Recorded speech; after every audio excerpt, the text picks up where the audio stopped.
কেমন আছেন? এত লাগছে রোদই আছে, তবে আর বেশ কথা না বলে আপনি একটা ছড়া আমি শোনাবো। এখন শুরু করা যায়।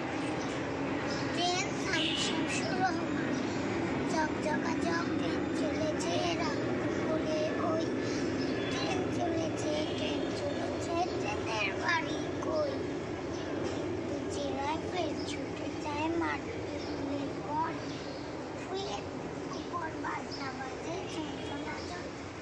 দেখছেন এরোপ্লেন যাচ্ছে, এরোপ্লেন রোদে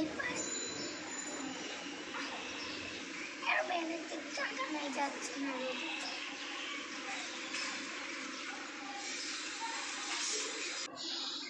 আর আমি এখন আরেকটা শের শুনিয়ে আসসালামু আলাইকুম বলে রেখে, তাহলে এখন ওই ছড়াটা শোনানো যাক। মেঘের কোলে রোদ এসেছে, বাদলি গেছে টুটি, আজ আমাদের ছুটি, ভাই আজ আমাদের ছুটি। দেখেছেন কত সুন্দর একটা বললাম। আসসালামু আলাইকুম, এখানেই শেষ।